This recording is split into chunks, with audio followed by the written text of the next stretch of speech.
हाँ जी। अर्थशास्त्रीय परिचय। अर्थशास्त्र परिचय, ठीक है। बहुत इजी चैप्टर है, छोटा सा ही चैप्टर है। जरूर हम उसको रिवाइज करेंगे। Okay ma'am. ओके। तो हम अर्थशास्त्र परिचय वाला यही चैप्टर ना हम थोड़ा सा शॉर्ट में डिस्कस कर लेते हैं क्लास के स्टार्टिंग में, क्योंकि बहुत इजी चैप्टर है। इसमें ज्यादा कुछ मतलब बहुत ज्यादा कुछ नहीं है, लेकिन बहुत इजी चैप्टर है। तो चलो हम वही करते हैं, अर्थशास्त्र परिचय वाला चैप्टर कर लेते हैं एक बार। तो फिर इजी रहेगा आप लोगों के लिए। थोड़ा सा इंतजार कीजिए, स्क्रीन में आपको चैप्टर अभी दिखने लगेगा, तो तब आप लोग पढ़ सकते हो।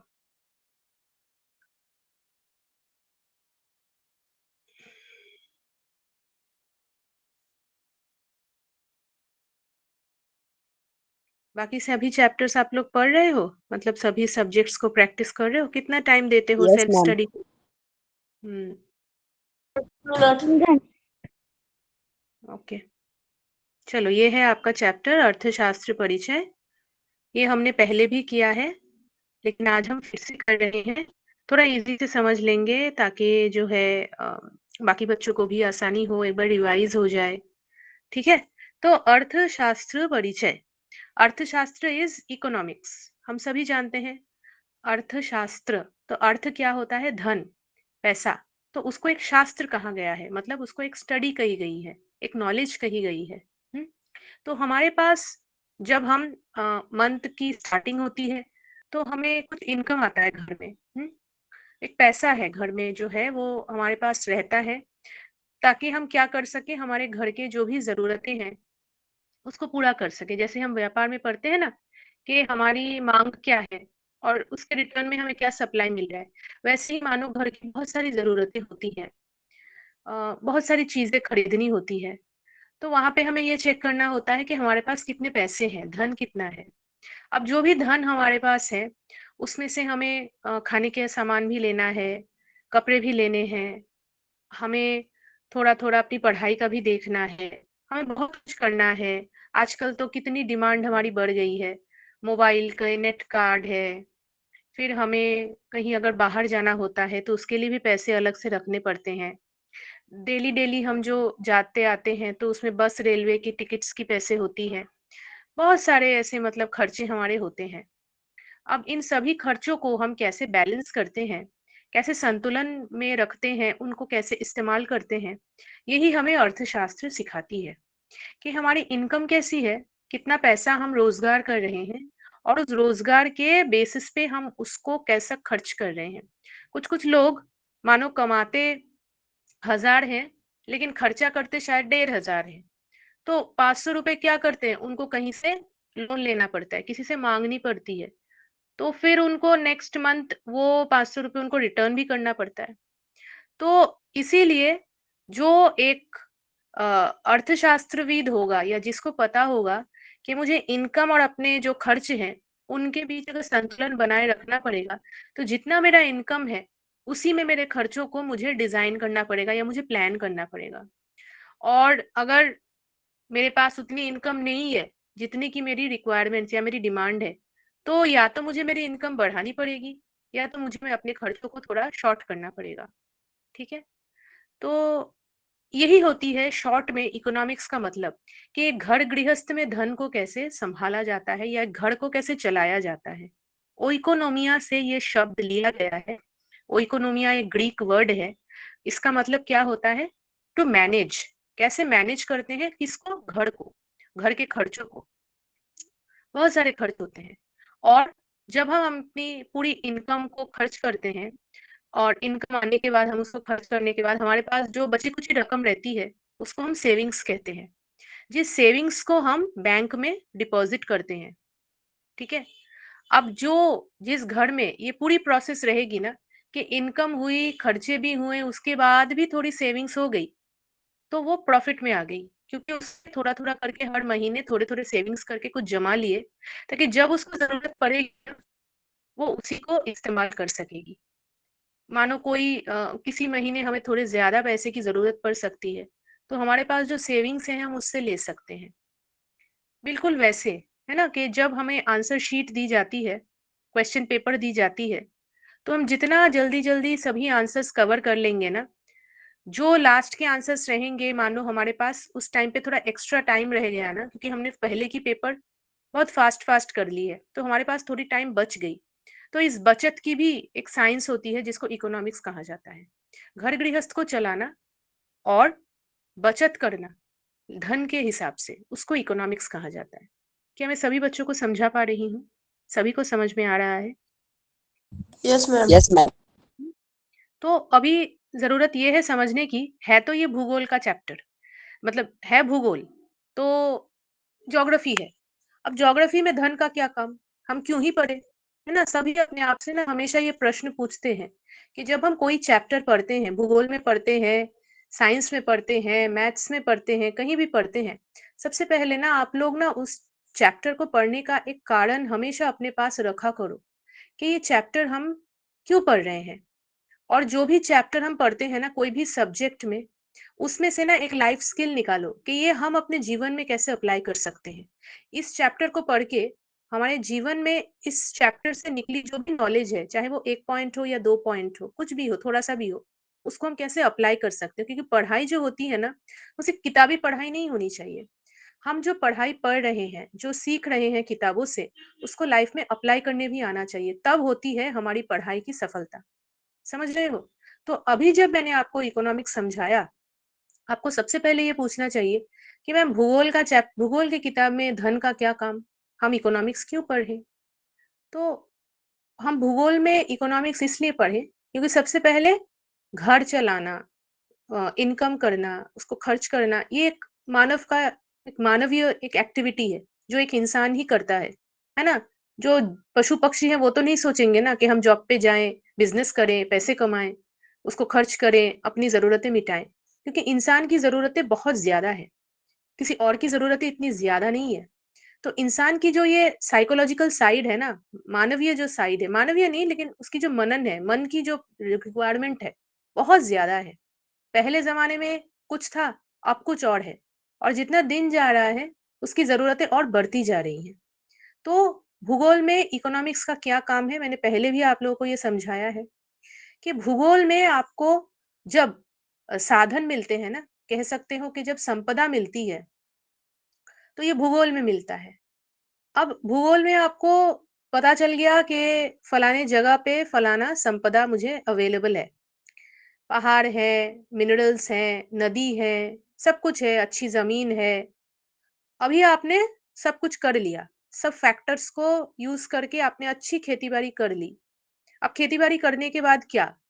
आप उसको अपने पास ही रख दोगे? या तो खुद खाओगे या तो बेचोगे, वरना आपके पास पैसे कैसे आएँगे? तो ये जो साइड है ना कि चीज़ प्रस्तुत होने के बाद, संपदा को यूज़ करने के बाद आपके पास जो मूल चीज़ बन के आ गई, जो प्रोडक्ट है आपके पास, उसको आप मार्केट में बेचकर कैसे प्रॉफ़िट इनकम करोगे या पैसे इनकम करोगे और उससे अपने जीवन को और अच्छा बनाओगे, ये होती है इकोनॉमिक्स का काम भूगोल में। तो उसको हम क्या कहने लगते हैं? Economic geography. हुँ? कि जिस भूगोल को यूज़ करके, भूगोल के जिस पार्ट को यूज़ करके आप अ, पैसे कमा सकते हो, प्रॉफ़िट कर सकते हो। पूरे जो अर्थ जो है ना, वो मतलब हमारे जो समाज में या देश में जो अर्थ चलता है, मतलब जो नोट्स चलती हैं, जो पैसे चलते हैं, पैसों की सर्कुलेशन होती है। जैसे शरीर में हमारे ब्लड की सर्कुलेशन होती है, ब्लड घूमता है और हमें ज़िंदा वो रखता है ना? तो वैसे ही जो पैसे होते हैं ना, वो देश में हैं। अब इन पैसों को ये पैसे हमारे पास कैसे आए? इन पैसों की सोर्स कहाँ से है? इन पैसों की सोर्स है प्रकृति। प्रकृति की चीज़ों को इस्तेमाल करके हमने कुछ बनाया, उसको बेचा, पैसे कमाए। ये हो गया भूगोल। तो आपको इकोनॉमिक्स बता देगा कि मतलब भूगोल आपको बताएगा कि कहाँ पे आपको संपदा मिलेगी और वही भूगोल बताएगा कि संपदा को इस्तेमाल करके आप कहाँ पे उसको बेच सकते हो। तो इकोनॉमिक्स इसमें क्या मदद करेगा? इकोनॉमिक्स आपको बताएगा कि आपकी संपदा को आप धन में कैसे कन्वर्ट करते हो। तो भूगोल बताएगा संपदा कहाँ है और इकोनॉमिक्स बताएगा कि इस संपदा को इस्तेमाल करने के बाद इसको बेचकर पैसे कमाने का रास्ता क्या है। ठीक है? तो एक स्थान को बताएगा एक माध्यम को बताएगा, और जब दोनों मिल जाएंगे तो आपको प्रॉफिट मिलेगी, या आपके घर चलेंगे, आपको पैसे मिलेंगे, और जो है देश प्रगति को प्राप्त करेगी। मैं समझा पा रही हूँ इस पूरे चैप्टर का ऑब्जेक्टिव हम क्यों पढ़ते हैं इकोनॉमिक्स का पार्ट भूगोल में।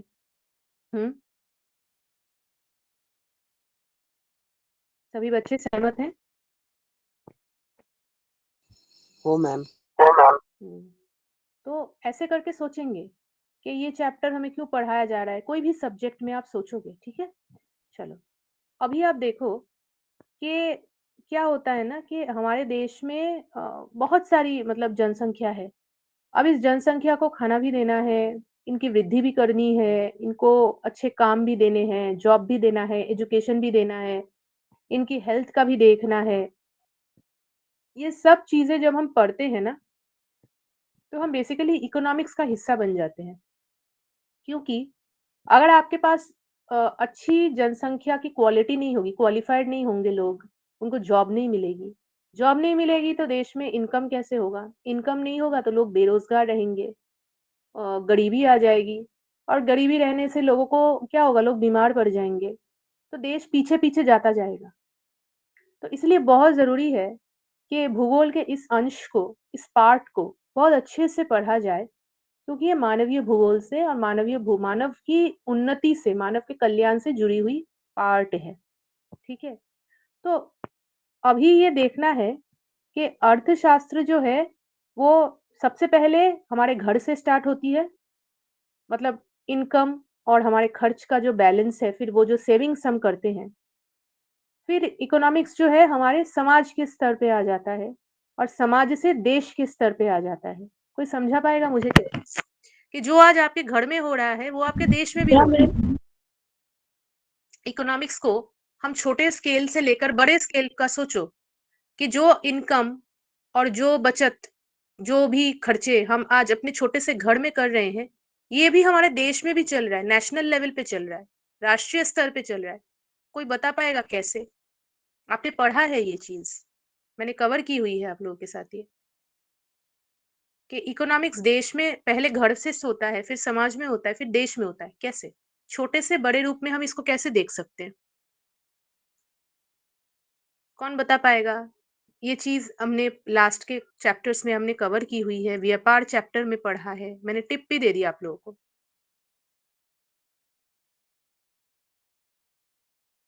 अभी देखो, कोई अगर ट्राई करना चाहे तो करे, वरना एग्ज़ाम्पल से मैं समझाती हूँ। मैम फिर से बताओ। हाँ, तो इकोनॉमिक्स देश में कैसे चलता है, जो आपके घर में चल रहा है ना, आपने कुछ कमाया, आपने खर्चा किया, आपको या तो प्रॉफिट हुआ, लॉस हुआ, आपने कुछ सेविंग्स की तो आपको प्रॉफिट हो गई। ये देश में इकोनॉमिक्स कैसे चलता है, बताओ तो? मैम मैं बताऊ क्या थोडाफार? हुँ, हाँ, हाँ, बोलिए ना। मॅम जसं की आपण एखादी वस्तू घेतो त्याच्यावर टॅक्स लावतात, काही गाडी त्याच्यावर टॅक्स आणि अजून काही रोड म्हणजे ते सरकारमध्ये ते टॅक्स मध्ये ते पैसे काउंट करतात आणि त्याच्यानुसार नवीन नवीन योजना काढतात, रस्ते बनवतात आणि काही त्यातून काही सेविंग करतात, त्याला अर्थशास्त्र असं म्हणतात. Okay, very good. ये भी एक पॉइंट हो सकती है। कोई एक और ट्राई करेगा बच्चा? किसी और को ट्राई करना है यहाँ पे? जब लोग पैसा खर्च करते हैं और पैसा घूमकर देश में फिरता है, इसको इकोनॉमी चलती है। हुँ, ओके। अभी देखो, अगर किसी और को कुछ नहीं बोलना है तो मैं थोड़ा और बोल देती हूँ यहाँ पे। जैसे हमने व्यापार बताओ, हाँ जी, हाँ बोलिए ना। मैंने खर्च किया, मैंने दुकानदार को पैसे दिए और कुछ सामान लाया, वो दूसरे को देता और वो लोग खर्च करते, इसको सरकारी टैक्स लगता है। हाँ, ये भी एक मतलब आप लोगों के सोचने का तरीका बहुत अच्छा है। नए-नए पॉइंट्स आप लोग निकाल रहे हो। ये भी बहुत अच्छी बात है। जैसे कि मैंने क्या कहा, हम जो घर में कर रहे हैं, वो बड़े स्तर पे मतलब नेशनल लेवल पे या मतलब एक एक देश के स्तर पे वो हो रहा है। हुँ? वो कैसे हो रहा है, राष्ट्रीय स्तर पे कैसे हो रहा है? ऐसे हो रहा है कि देखो, आज जो हम जो मतलब जो हम प्रोडक्शन करते हैं, जो उत्पादन करते हैं ना, उसको हम क्या करते हैं, हम या तो बेचते हैं, या तो उसको हम स्वयं इस्तेमाल करते हैं, ठीक है? जब हम दूसरों को बेचते हैं तो हमें कुछ पैसे मिलते हैं, अब उन पैसों को हम इनकम ही समझ ले, ठीक है। लेकिन जब हम किसी से खरीदते हैं तो उसको हम खर्चा कर ले, खर्चा होती है ना। या सरकार, जैसे आप लोगों ने कहा कि जो इनकम हमें होता है, सरकार के पास जो इनकम हो रही है ना, वो मतलब भारतीयों की अच्छे के लिए रास्ते बना रही है, अच्छे अच्छे सड़कें बना रही है, अच्छे अच्छे स्कूल्स, कॉलेज, हॉस्पिटल, ये सब चीजें बना रही है। तो सरकार हमारे लिए खर्चे करती है। खर्चे करने के बाद हम सरकार को देखते हैं या सरकार देखती है कि इतना सब कुछ करने के बाद क्या उसके पास उस साल कुछ सेविंग्स हुई, कुछ बचत हुई। अगर बचत हुई तो बहुत अच्छा, नहीं हुई तो उसको दूसरे देश से लोन लेना पड़ता है। जैसे हमारी खर्चे अगर ज्यादा हो गए तो हमें किसी से थोड़ा पैसे उधार लेना पड़ता है। बिल्कुल वैसे ही जो सरकार इनकम होती है ना, देश के पूरे टोटल जो इनकम होती है, जनसंख्या की, जो लोग कमाते हैं, वो सरकार की भी इनकम होती है, ठीक है। जो कुछ उत्पादन हो रहे हैं, कृषि से बोल दो, बिजनेस से बोल दो, व्यापार से बोल दो, विनियोग से बोल दो, ये टोटल एक देश की ना इनकम होती है, राष्ट्रीय इनकम, नेशनल इनकम होती है। अब इस इनकम को ना सरकार जो है हमसे टैक्स लेती है उस इनकम पे, और फिर हमारे लिए कुछ कुछ करती है। साथ साथ सरकार व्यापार भी करती है दूसरे देशों के साथ। हम जो चीजें प्रस्तुत करते हैं उसके ऊपर, मतलब हम ही करते हैं, हम सरकार हमसे टैक्स लेती मैम है। तो टैक्स क्या? मैम आयात निर्यात। आवाज नहीं आ रही है, अभी आएगी मैम शायद। आयात निर्यात। हाँ बिल्कुल, वेरी गुड, आयात निर्यात, इम्पोर्ट एक्सपोर्ट, वेरी गुड। तो कहने का तात्पर्य क्या है कि टैक्स क्या है? टैक्स सरकार का इनकम है। जो भी लोग रहते हैं ना देश में, वो इनकम है। तो उस इनकम के ऊपर सरकार देखती है कि सरकार हमारे लिए फिर से कुछ कुछ चीजें बनाती है और देखती है कि उसको क्या प्रॉफिट हो रहा है। दूसरे देशों से जब वो सामान बेच रही है, उसको क्या पैसे मिल रहे हैं। टैक्स के अलावा ये सरकार का एक इनकम का सोर्स होता है। फिर सरकार जब दूसरे देशों से चीजें मंगवा भी रही है तो उसको कितना प्रॉफिट या लॉस हो रहा है। अब इन दोनों का बैलेंस निकाला जाता है। बैलेंस मतलब एंड ऑफ द ईयर देखा जाता है कि हमने ज्यादा प्रॉफिट की या लॉस की बिजनेस के ऊपर। तो वो चीज, जैसे हम महीने के एंड में पूरा बजट बनाते हैं, तो सरकार भी वैसे बजट बनाती है। अब बजट बनाने के बाद जब वो देख लेती है कि क्या हुआ क्या नहीं हुआ, तब जाकर के उसका एक बैलेंस शीट बनता है। बिल्कुल ऐसे जो बैलेंस शीट का एग्जांपल यहाँ पे दिया गया है ना, टोटल उसके कितने खर्चे हुए, टोटल उसका इनकम कितना हुआ। अब अगर मान लो इनकम ज्यादा है, खर्चे कम है, तो हमें तो प्रॉफिट हो गई, हमारी सेविंग्स हो गई, हम उसको बैंक में डाल सकते हैं। लेकिन हमारी अगर खर्चे ज्यादा हैं, सरकार के खर्चे ज्यादा हैं लोगों के लिए, लेकिन इनकम कम है, तो हमें बाहर के देशों से लोन लेना पड़ता है। हम्म बहुत ज्यादा लोन लेना पड़ता है, और हम लोन के नीचे दब जाते हैं तो हमें लॉस हो जाती है। हमें फिर वो लोन चुकता करना होता है। तो ऐसे ही इकोनॉमिक्स जो है वो राष्ट्रीय स्तर पे ऐसे चलता है, जैसे कि हमारे घर में चलता है छोटे लेवल पे, राष्ट्रीय स्तर पे बड़े लेवल पे चलता है। तो इसको कहते हैं माइक्रो और माइक्रो इकोनॉमिक्स। इतनी जरूरत नहीं है, लेकिन फिर भी मैं आप लोगों को समझा रही हूँ। छोटे स्तर पे माइक्रो, बड़े स्तर पे मैक्रो इकोनॉमिक्स, जो इकोनॉमिक्स के दो हिस्से होते हैं। जब आप इसी इकोनॉमिक्स को देश के स्तर पे पढ़ोगे तो वो हो जाता है मैक्रो, बड़े लेवल पे पढ़ रहे हो। लेकिन आप इसको अगर छोटे से लेवल पे पढ़ोगे, मानो आप किसी राज्य के इकोनॉमिक्स को पढ़ रहे हो या किसी छोटे से जगह के इकोनॉमिक्स को पढ़ रहे हो, तो वो छोटा हो जाता है। ठीक है, आई होप सभी को समझ में आ रहा है बच्चे, या किसी को कोई क्वेश्चन है? नहीं मैम। ठीक है, ओके। तो ऐसे करके ना आप चीजों को एनालाइज करके पढ़ोगे। एनालाइज करना मतलब चीजों को छोटे छोटे हिस्सों में डिवाइड करना, उनको तोड़ना, तोड़ तोड़ के पढ़ना। जैसे हम कोई शब्द होता है ना, उस शब्द को हम छोटे छोटे पार्ट्स में ब्रेक करके पढ़ते हैं। वैसे ही आप जैसे मैथ्स में फॉर्मूला करते हो ना, a+2ab+b² = a+b होल स्क्वायर, वैसे ही आप एनालाइज करके पढ़ो। आप कोई भी चीज को छोटे छोटे हिस्सों में ब्रेक करके उसके मतलब को समझ कर पढ़ो, तो वो चीज आपके दिमाग में बैठ जाएगी, कभी नहीं जाएगी, कभी भी नहीं जाएगी। लेकिन आप सिर्फ अगर रोट लर्निंग करोगे ना, हाँ मैम ने आंसर दे दिया, हम सिर्फ बैठ बैठ के लर्न कर रहे हैं, तो वो कभी नहीं होगा। वो नॉलेज उस पॉइंट पे जरूर रहेगा क्योंकि आपने लर्न किया है, फिर थोड़े टाइम बाद वो चला जाएगा। लेकिन अगर हम उस नॉलेज को अपने पूरे आगे की स्टूडेंट लाइफ में, फिर अपने प्रोफेशनल लाइफ में आगे कंटिन्यू करना चाहते हैं, तो हमें उस चीज को छोटे छोटे हिस्सों में डिवाइड करके, छोटे छोटे हिस्सों में उस चीज के महत्व को जान के, उसको अप्लाई करके, तभी वो हमारे साथ टिकती है लंबा। और यही जो है आजकल पढ़ाई का ट्रेंड आ गया है। आप लोग यंग जनरेशन के हो, आप लोग बहुत ट्रेंडिंग ट्रेंडिंग सुनते होंगे, ये आज ट्रेंडिंग है, वो आज ट्रेंडिंग है। तो पढ़ाई का ट्रेंड आज क्या है?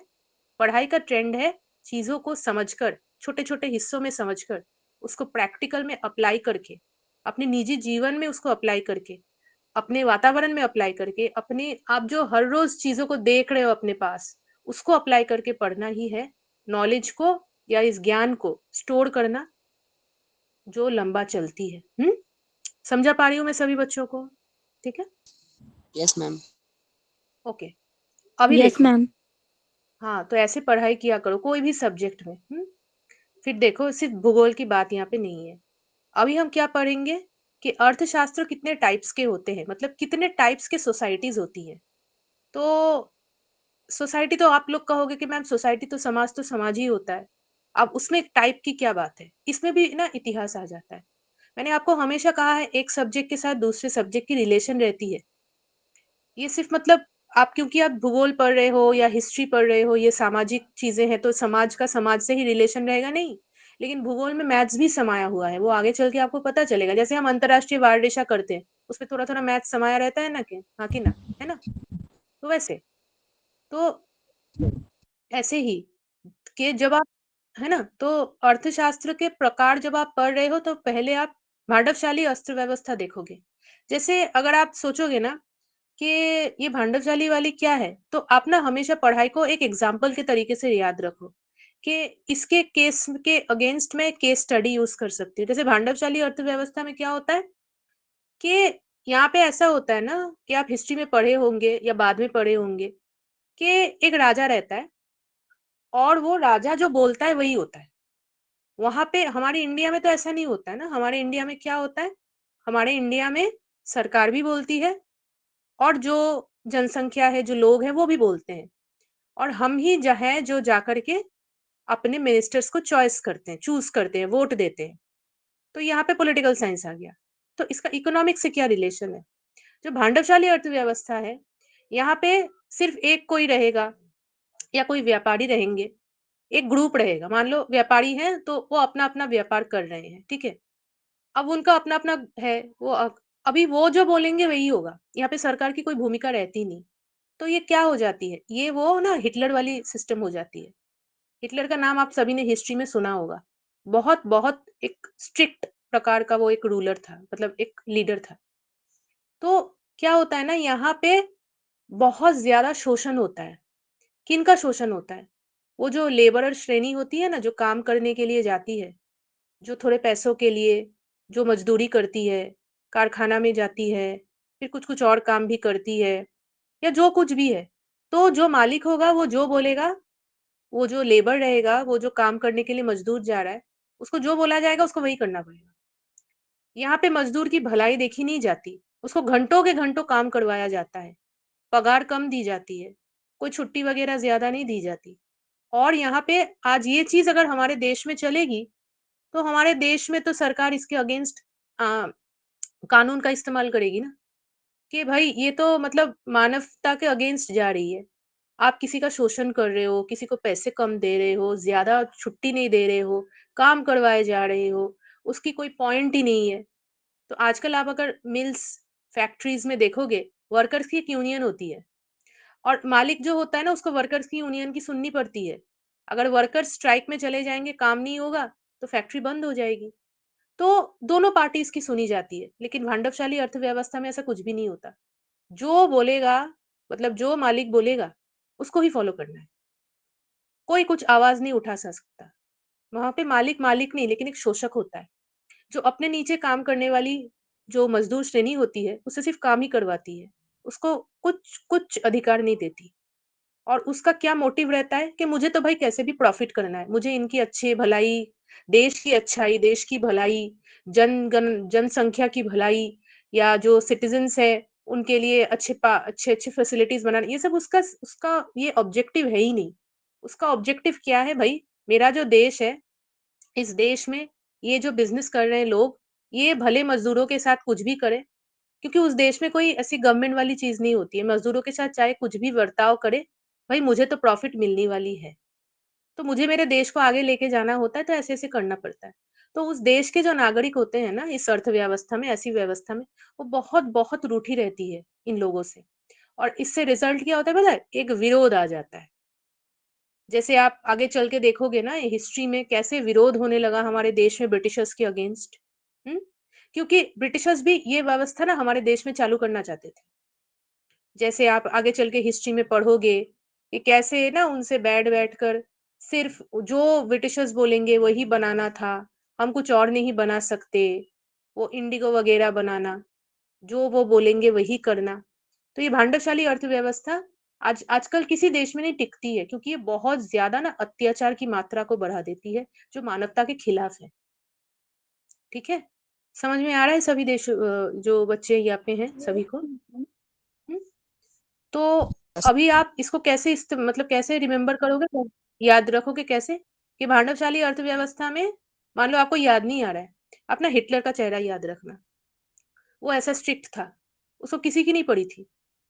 तो ये स्ट्रिक्ट सिस्टम है, और स्ट्रिक्ट सिस्टम में सिर्फ इनका मोटिव रहता है कि मुझे प्रॉफिट बनाना है, मुझे और किसी के बारे में नहीं सोचना है। तो यहाँ पे जो जो लोग रहते भी है ना, उनकी भी अवस्था बहुत डाउन रहती है।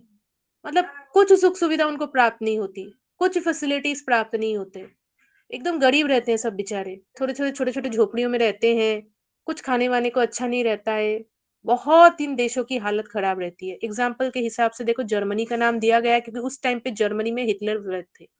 जापान है, अमेरिका बहुत पहले हुआ करता था। आप लोग ना जैसे आप लोग नेल्सन मंडेला वगैरह का नाम सुना हुआ होगा। तो वो जो निग्रो ग्रुप होती है ना, जो मतलब जिनको स्किन कलर के ऊपर डिफरेंस करते थे, अत्याचार करते थे, इनकी हिस्ट्री है, आप इनको पढ़ा करो। ठीक है, थोड़ा थोड़ा छानबीन करो, नेट के में रिसर्च करो। तो इनको ना एकदम वो दास दासी काइंड ऑफ ट्रीटमेंट दी जाती थी, बहुत अत्याचार होता था। इनको ना पूरा एकदम स्लेव बना के रख दिया था, इनका व्यापार होता था।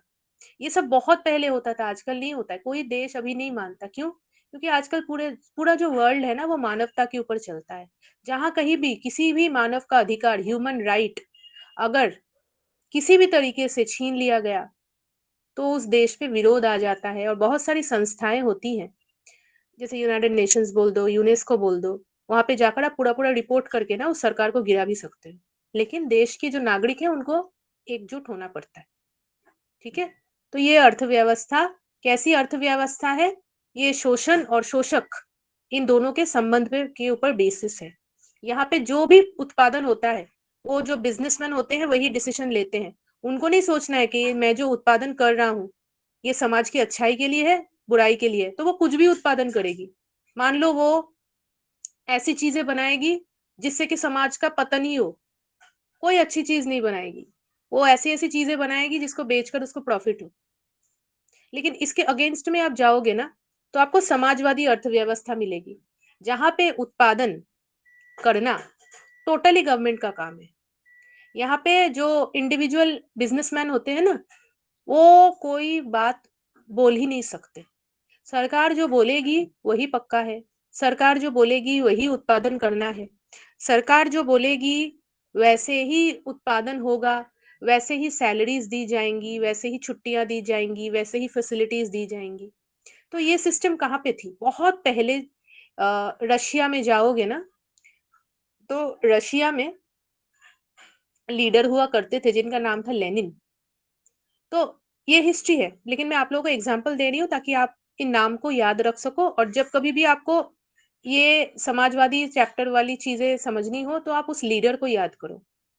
तो क्या था ना, इस टाइम पे सरकार हम सब डिसीजन लेने लगी। तो सरकार जब सब कुछ डिसीजन लेने लगती है तो उसका मोटिव क्या रहता है?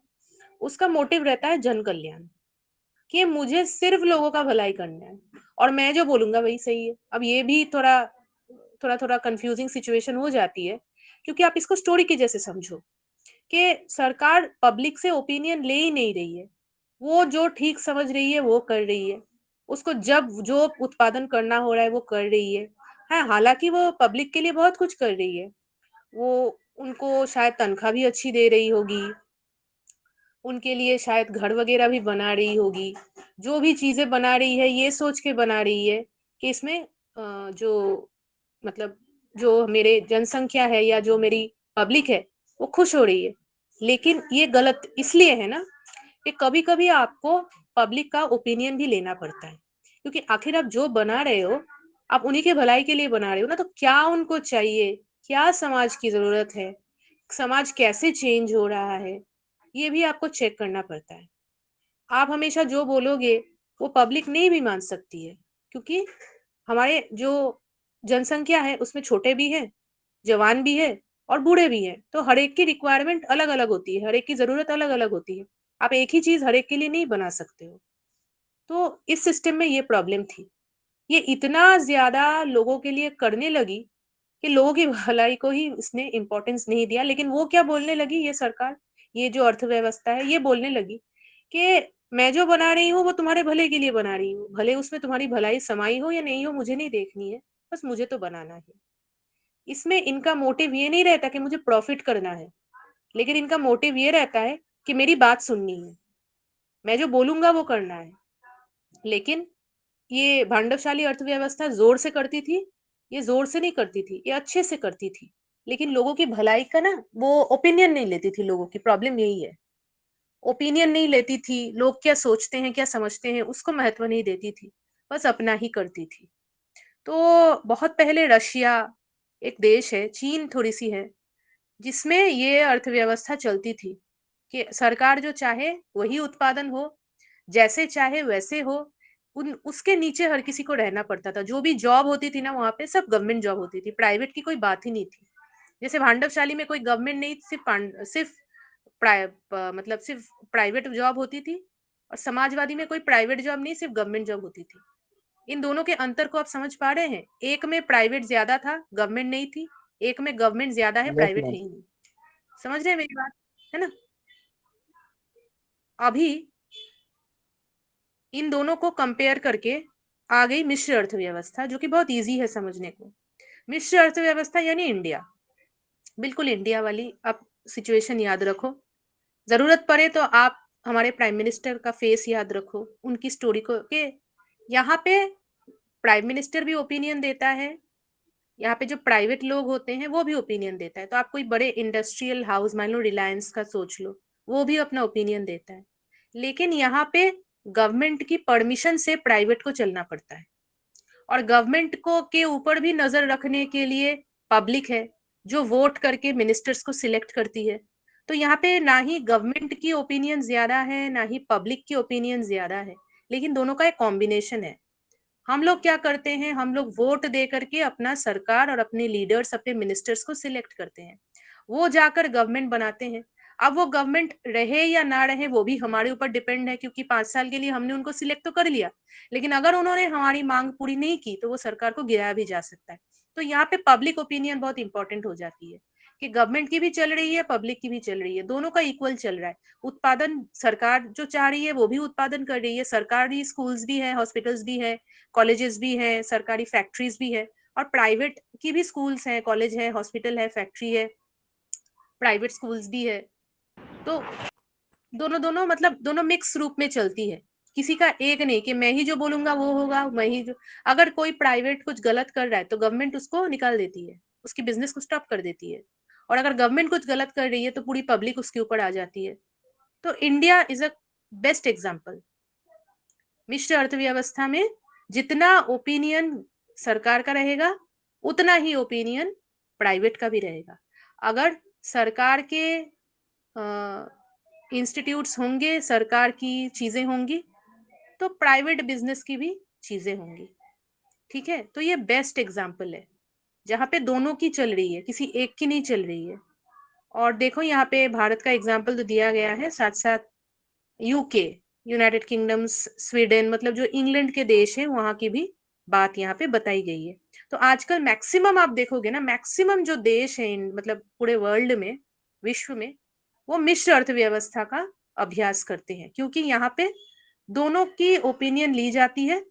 और जो है हमेशा गवर्नमेंट और पब्लिक के बीच जो लड़ाई चलती है उसकी चांसेस बहुत कम होते हैं, तो देश में ना विरोध बहुत कम होता है, और विरोध कम होने से शांति बने रहती है और देश आगे जा सकता है। समझ रहे हैं सभी बच्चे? Yes clear ma'am. है सभी को? यस है ना? मैम। तो ऐसे स्टोरी के फॉर्म में समझेंगे। ठीक है, चलो अभी देखो, अर्थव्यवस्था के प्रमुख विशेषताएं यहाँ पे बताई गई है। अभी इस डायग्राम को अच्छे से देखो, मैंने जूम किया हुआ है। अभी समझाओ मुझे ये डायग्राम, क्योंकि पूरा तो हमने चैप्टर ऑलमोस्ट कवर कर लिया है। मैंने जो समझाया ना कि मानव और प्रकृति दोनों के रिलेशन को समझाया गया है, बताओ अभी मुझे, आप लोग ही बताओ क्या समझ में आ रहा है इस डायग्राम को देख करके? इस फोटो में क्या है, इमेज में?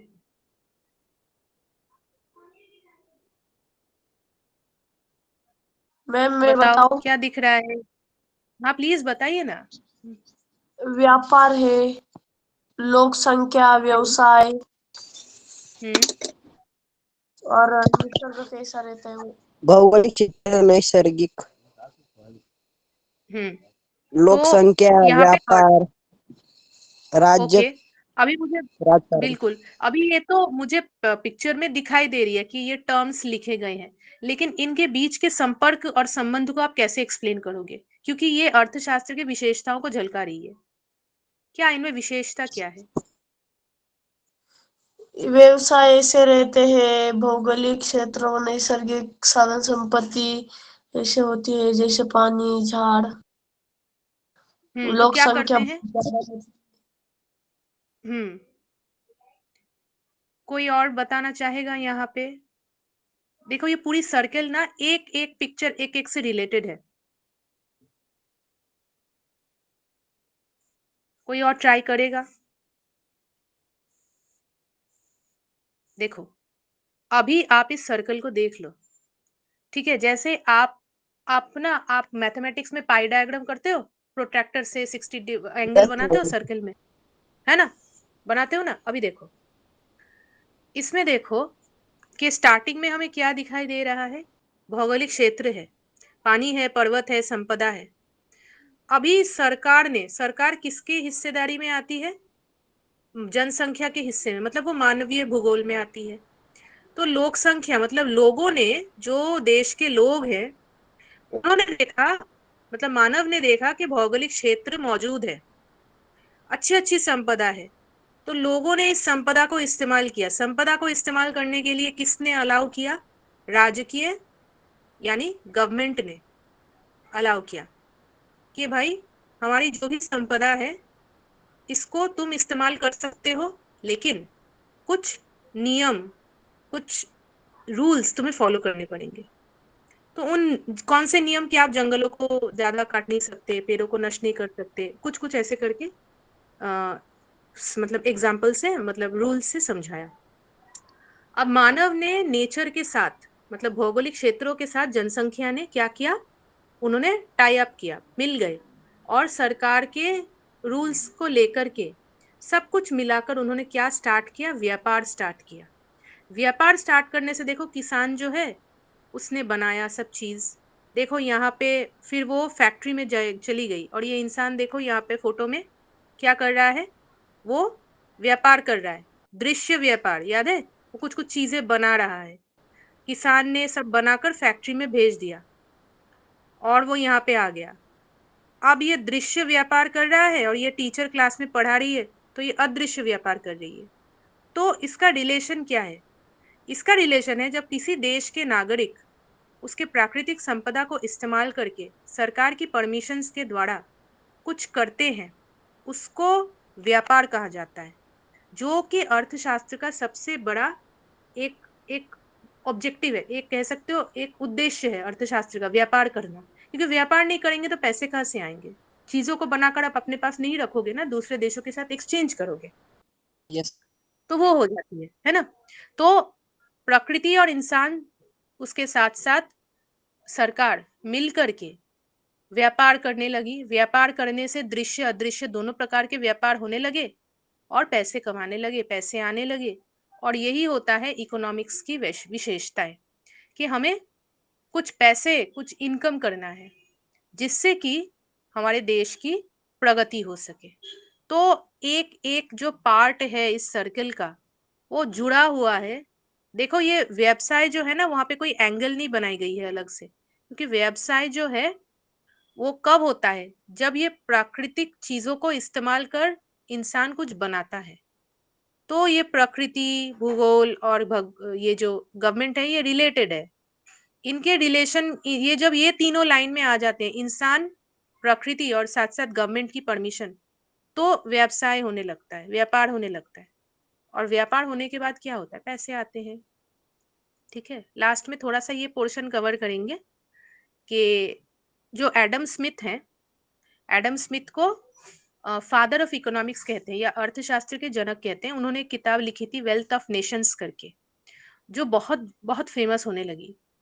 और फेमस होने के बाद क्या हुआ, ये जो अर्थशास्त्र वाला जो हमारा सेगमेंट है, या अर्थशास्त्र वाली जो हमारी स्टडी है, वो लोग उसको और डिटेल में पढ़ने लगे। वेल्थ ऑफ नेशंस माना कि जो भी राज्य है और उनकी जो संपत्ति है, उसको इस्तेमाल कैसे किया जाए। तो उन्होंने ये किताब लिखी थी और वो बहुत फेमस होने लगी। साथ साथ ये अर्थशास्त्र की जो सब्जेक्ट है वो बहुत ज्यादा फेमस हो गई। अभी देखो लास्ट में एक थोड़ा सा पोर्शन है, वो आप लोग मुझे ही बताओगे कि अर्थशास्त्र जो है ना, वो देश में उन्नति कैसे कर सकती है।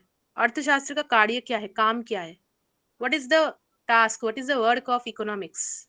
इकोनॉमिक्स क्या करती है, उन्नति को कैसे प्राप्त करा सकती है, आप लोग ही बताओगे मुझे, बिना देखे बताओगे। क्या मैम?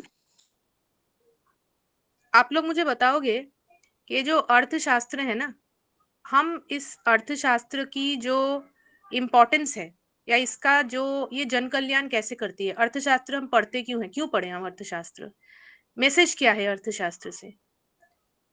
हर कोई बताएगा, क्योंकि हमने आज टोटल पूरा चैप्टर पढ़ा है। मुझे एक ही बच्चे की आवाज नहीं है, बहुत सारे बच्चों की आवाज मुझे सुननी चाहिए। अर्थशास्त्र की भूमिका क्या है, उन्नति को कैसे प्राप्त करा सकती है, देश को कैसे आगे लेके जाती है। बताओगे, हम अर्थशास्त्र क्यों पढ़े, ऑब्जेक्टिव क्या है अर्थशास्त्र पढ़ने का। यस,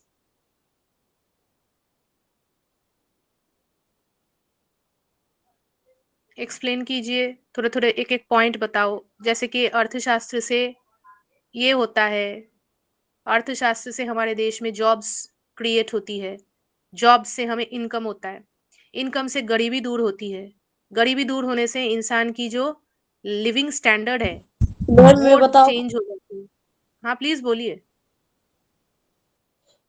अर्थशास्त्र हमें समझदार बनाता है ताकि संसाधनों, पैसों और संसाधनों का सही उपयोग कर सके। मतलब हमको मालूम नहीं रहता कैसा उपयोग करना है, कहाँ खर्च करने हैं, और फसल फसल मतलब ये मक्का वो कैसे उगाते हैं, इसलिए अर्थशास्त्र का उपयोग किया जाता है। हाँ, तो आपको कैसे उगाना है वो भूगोल बता देगा, लेकिन उगाने के बाद उसको कैसे बेचना है ये आपको अर्थशास्त्र बताएगा। और कौन बताएगा मुझे। मैम बेचना, दवाई कितने में। हम्म, कितना इनकम हो रहा है, देश आगे कैसे जा रहा है, जॉब्स यस कितनी मैम। क्रिएट हो रही है, गरीबी कैसे जा रही है, गरीबी जाने से लोगों को उनकी जो लाइफ है उसको कैसे बेटर हो रही है ना? ऐसे। और कौन बताएगा मुझे। और मैम मैम अर्थशास्त्र। भविष्य के लिए मदद, मैम करियर अर्थशास्त्र से करियर हमें बनाते हैं और बिजनेस कोई करते हैं। डिसीजन कैसे लेना हम्म चाहिए। हम्म मैम करियर घड़ाते हैं, बिजनेस करते हैं। व्यापार होता है, दूसरे देशों के सामान हमारे देश में बताओ आते हैं, हमारे सामान दूसरे देश में। ये तेजस बोलो।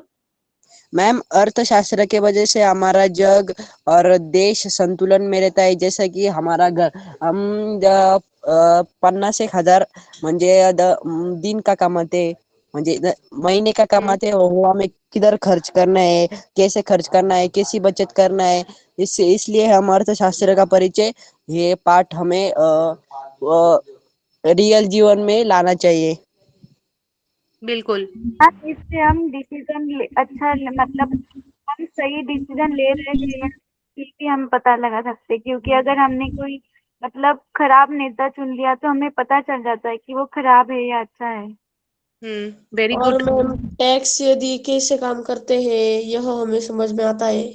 वेरी गुड, ये भी बहुत अच्छी बात है। जब समाज में कौन से चीजों की जरूरत है, कौन से चीज की डिमांड है, कौन से चीज की सप्लाई है, वो समाज के लिए अच्छी भी है या नहीं है। अब उसको हम तो हम उसका उत्पादन कैसे करें? तो इकोनॉमिक्स हमें बताएगा कि उसका उत्पादन नहीं करो। अगर कर रहे हो तो तुम्हारा समाज पीछे जा रहा है। अब हम अपनी जरूरत की चीजें बाहर से मंगवा रहे हैं, खुद बना रहे हैं। इंडिया सेल्फ सफिशिएंट बन रही है, आत्मनिर्भर बन रही है, अभी भी दूसरे देशों पे डिपेंड है।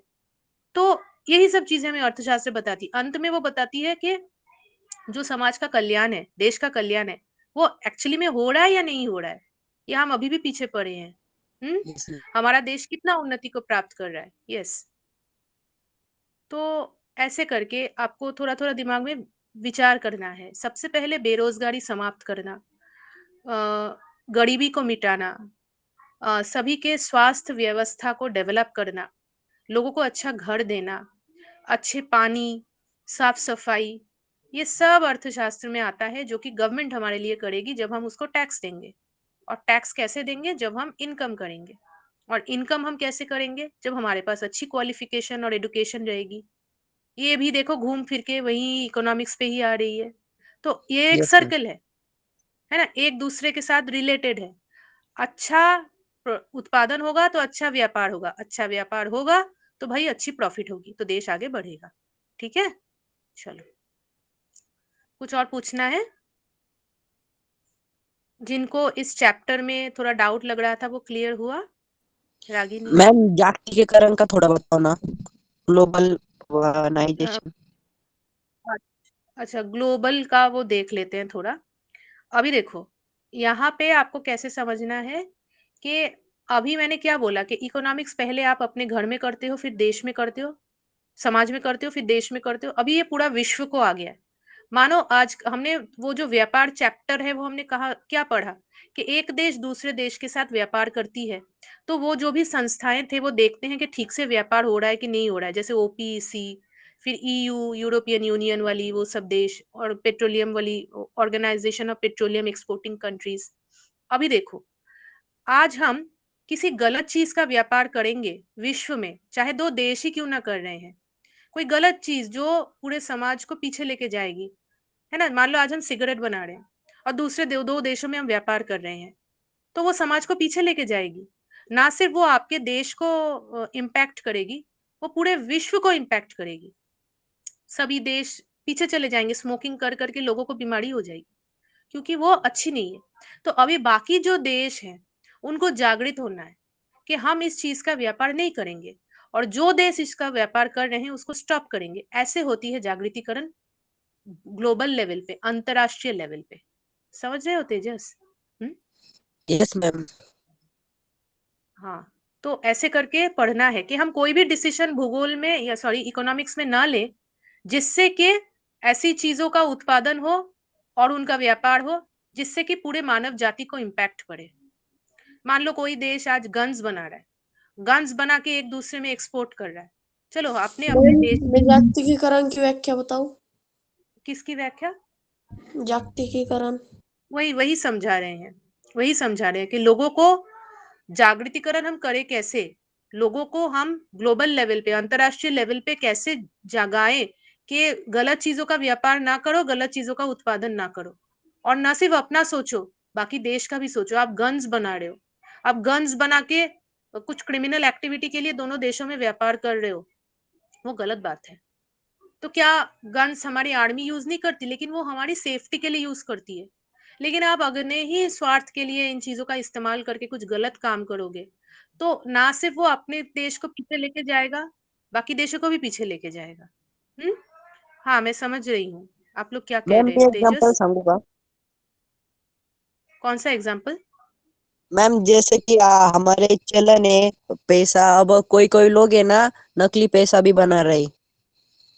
हाँ, तो वो गलत उनको है काम ना। है, क्योंकि आप यस मैम। ये, हाँ बोलो, बोलो बोलो। मैम उन्हें गवर्नमेंट है ना गिरफ्तार करती है। हाँ, क्योंकि वो गलत काम कर रहे हैं ना, वो नकली नोट्स जो हैं वो समाज में दे रहे हैं, लोगों को ठग रहे हैं। तो लोगों के एक्चुअल में पैसे उनको नहीं मिल रहे, उनको नकली नोट मिल रहे हैं, जो कि गवर्नमेंट ने प्रिंट ही नहीं किया, जो कि गवर्नमेंट ने बनाया ही नहीं। अब जब उस नकली नोट को लेकर किसी दुकानदार के पास जाओगे या किसी को दोगे, वो थोड़ी ना मानेगा। तो समझ के समझ जाएगा ना उस नोट। इसीलिए देखना, आप जब आप नोट देते हो ना दुकान में या किसी के पास, वो ना एकदम लाइट में चेक कर लेता है कि ये नोट अलग सही है या नकली है ना, ऐसे करके। ठीक है, चलो फिर ये इतना। मैम ओके, हाँ रागिनी। कुछ नहीं मैम। हम्म। हेलो हाँ। मैम, ये बोलो। नकली नोट है ना, 2-3 मंथ के पहले ना हमारे गांव में ना कुछ लोग बना रहे थे। उनको अभी ना गवर्नमेंट ने गिरफ्तार कर लिया है। पकड़ लिया। हाँ, वही होता है।